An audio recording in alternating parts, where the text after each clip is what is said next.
All right, welcome back to another Donnan's Tips and Tricks. Today we're going to be talking about 3D Studio preferences. And basically the idea here is we're going to talk about how to create and modify preference files in Autodesk 3D Studio Max 2014. The goal today, we talk about the different types of files. Now there's actually 4 different types of preference files in 3D Studio Max. There's a maxstart.max file, there's the 3ds max.ini file, the maxstart.cui, and the plugin.ini. Now the first two we're going to be dealing with today are the maxstart.max file, which specifies the default workspace, which is updated whenever you create and save a maxstart.max file. And that contains preferences like layers, viewport configurations, and default scene geometry. And that also includes the materials that you add to that default scene geometry. The 3ds Max ini file is only updated when you start and or close 3ds or when you change any settings like preference settings. This contains values relating to program defaults, including graphics drivers, directory preferences, preset render sizes, dialog positions, snap settings, and other preferences and settings. The maxstart.cui file contains custom user interfaces, CUI. We're not going to be dealing with that today since I don't really use any custom user interfaces in my class. And then plugins.ini contains directory paths for plugins, but we're not going to talk about that today either. So we're mostly just going to mess with the first two, the maxstart.max and the 3ds max ini file. So let's crack on. Right here is the default layout for for 3ds 2014. You've got 4 viewports set up in a quad view, and you've got a blank layer, default layer with nothing in particular set, and you've got nothing on your preferences. You've got nothing set. Now, this is fine, but you'll find yourself constantly doing the same things. So it's better to go ahead and create a max start file, which is the first thing we're going to talk about today. We're going to create a max start file that has a bunch of things set up that we generally would do every time anyway. So generally I would have a box that I start modeling with, and I also usually work in the main perspective view.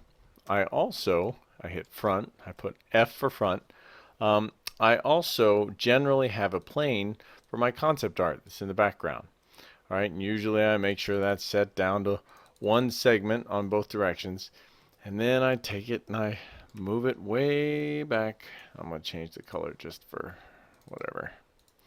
Alright, and then in the left plane I have a plane that I use for concept art, and once again that gets moved way back. So now I've got my front view, my left view, top view. I do the same thing. Then I create layers and put everything on layers. It's a whole rigmarole that takes usually 10 minutes to set up. Well, instead of doing that, we can actually take our file that we set and we can have it so that that file is set up as the default, and we can get into the nitty-gritty and make sure that every single layer is set exactly how we want it. We can create so for instance, if I go my top view, I got top view. If I go my left view, grab that plane. Front view, I'm going to hold control and grab this plane. And I'm going to click create new layer containing selected objects. I can call this reference.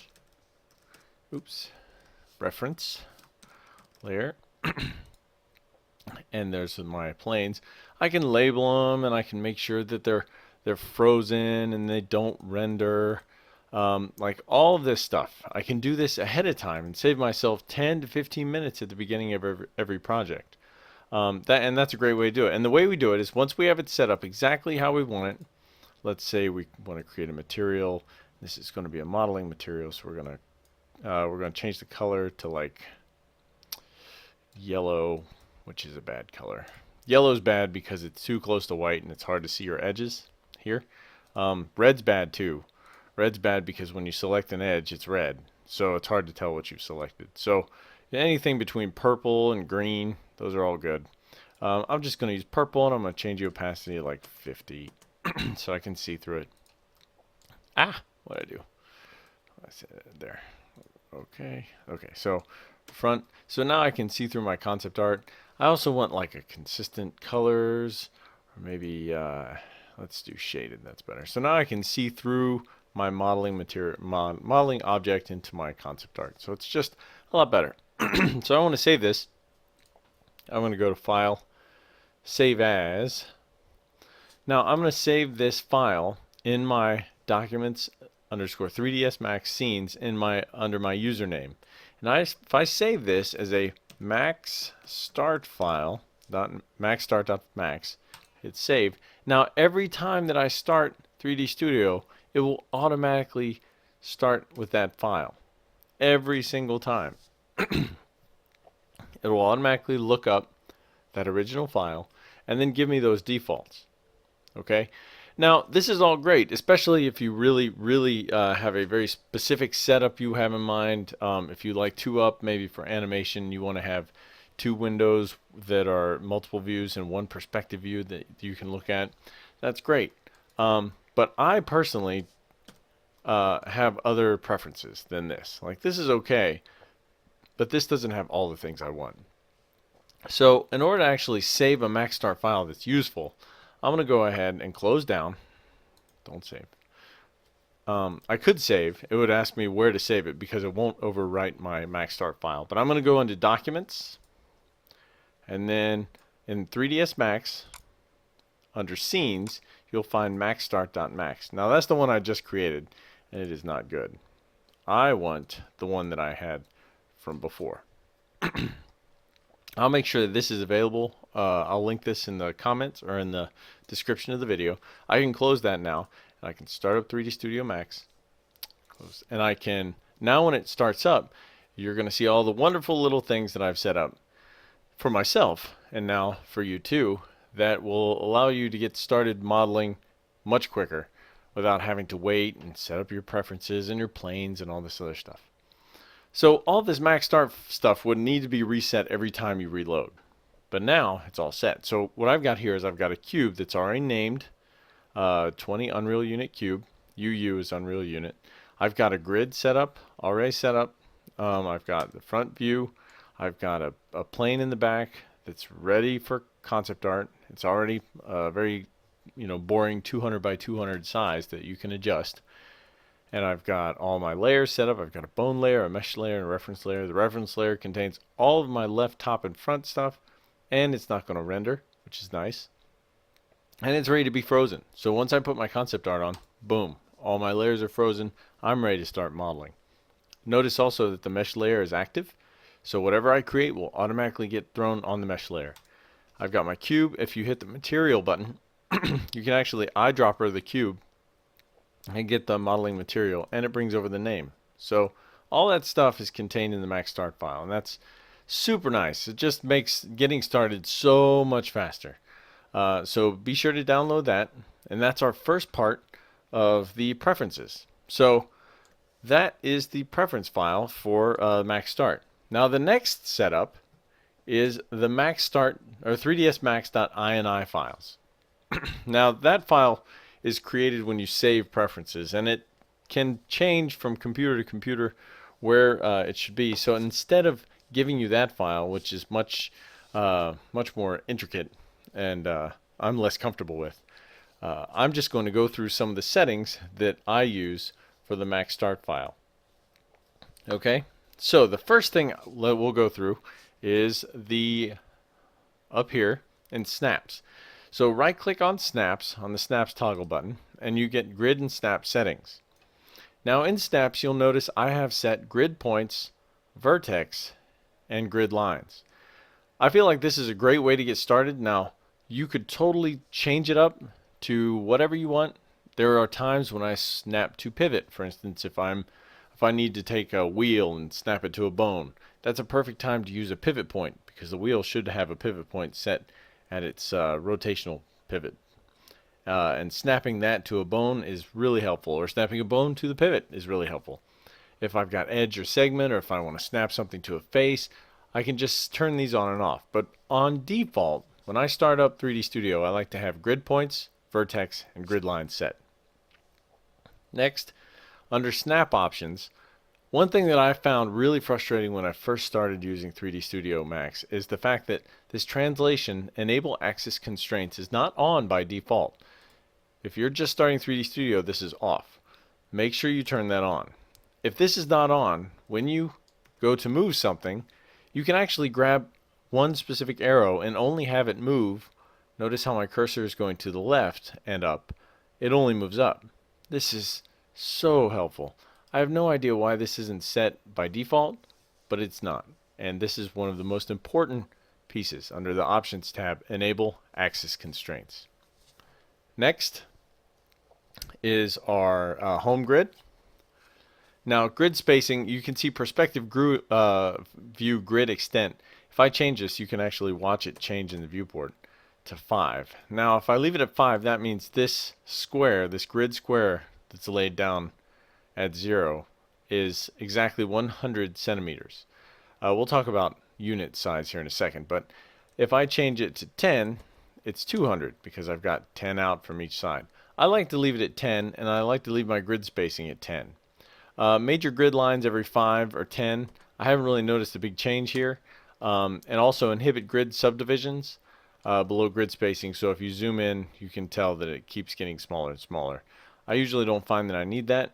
I just leave it at that and then snap to what I need, or change grid spacings down to 5 or whatever I need as I need it.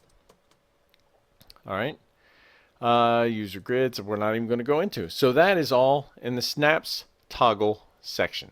All right. The next thing I'm going to work on is in every viewport up here in the corner, I've got my statistics, and I'd like to turn these on. Now, statistics are really handy when we've got, especially I find in vertices. So if I grab something like this, I want to know how many vertices I've selected. And you can see here, I've actually got 4. This is really helpful when I'm doing back facing, or if I think I've grabbed a bunch or too many, I can sort of count quickly how many I have versus how many are in the scene. The scene is actually nice for overall understanding of how big your object is, but generally I use the selected area more. So not only does it tell you the object you've selected by name, but it tells you if you've got how many verts or edges or tries. And we set that up by pressing this little plus right up here. In this little plus area, come down here to configure viewports. The first thing we're going to talk about is statistics. There was a tab in the top center. Right now you probably have polygon and maybe edge and frames per second or something like that.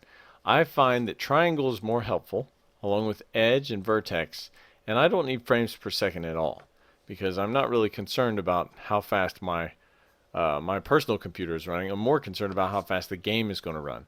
So if I've got a ton of vertices, I'll know it, and I don't really need this to remind me. Over here, you've got total selection and total and selection. Right now, you've probably got total. We want it to be both. That's just super helpful, once again, whenever we have multiple objects and we're selecting them and trying to figure out how many verts are going to be welded together. It's just really nice. So go ahead and hit apply there. Now, the other one is that I actually would like to adjust is visual style and appearance. It's up here. The tabs change depending on which group you've selected. But visual style and appearance is what we're looking for. And the main reason we wanted to talk about this is because shade selected faces should be on. And that's really helpful because if we turn that off and click OK, if I go into face view and click on a face, it gives me the outline of the edges, but it doesn't shade the face. And this can be somewhat frustrating if you're dealing with small faces. So I prefer to leave it on. Configure viewports, shade and selected shade selected faces. So apply, okay. To me, that's just a lot easier to see. It's still the same thing as it's basically the same thing as grabbing all 4 of those edges, but at least you can see you're in face mode. Okay, next we're going up to the Customize tab at the very top of the screen. Up here in Customize. I'm going to click on that, and we're just going to go down the line and look at Show UI. Showing UI is one of those things that this is the default, showing the command panel, main toolbar, trackbar, and ribbon. But more often than not, I find students accidentally hit, I think Control X, no, Shift X is like Pro mode or something, Expert mode, that's what it is. Control X is expert mode. They're trying to copy or paste or something, and they inevitably hit Control X, which is expert mode.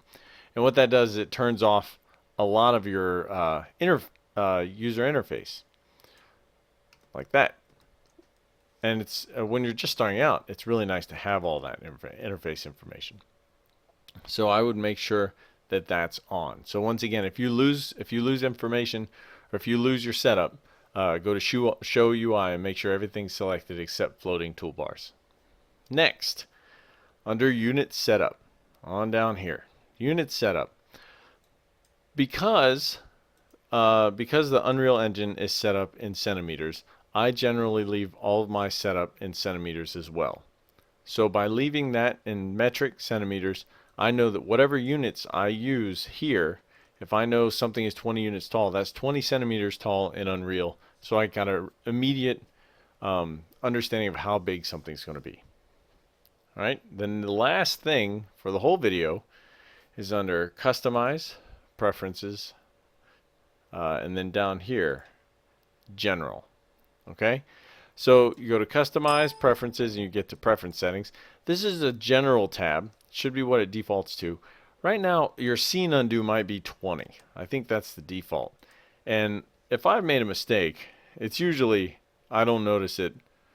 It's usually way more than 20 steps back. I've set this recently to 500. I feel like that's a good number. It may take a lot of memory, although I haven't actually noticed a hit on my computer. It may make it more unstable, but to be honest, 3D Studio Max 2014 is so much more stable than the previous versions. I've been very, very happy. But scene undo at 500 seems to be a good number for me. You can adjust that as you wish. Your mileage may vary, but I think 500 is a really, really great number in my sort of experience. All right, and that's the basic setup. Actually, there may be one more. Under Configure Viewports, Display Performance. I almost forgot. One more in the viewport configuration is Display Performance, and that's Texture Maps. In Texture Maps, right now yours is probably set to 512, and that's fine. 512 is generally okay. But if you have art that's really nice with a lot of intricate details, you want to make sure that you're seeing that art at a very high resolution. Well, the texture map set to 512 will bump that resolution down to where sometimes it's a little pixelated and muddy and you can't see the detail you're trying to get off of your concept art. This is a problem and it's set up like that in order to save resources so that your computer runs faster. I find that the 1024 setting gives me more detail and doesn't, once again, on my computer, doesn't take a huge hit on the actual computer resources. So I suggest you set under display performances in the viewport configuration, I suggest you set the texture map to 1024. I hit apply and hit OK. And I think that's everything. I think that's the end of this one. So thank you so much for watching the video. If you have any questions, leave them in the comments. And once again, good luck and take care.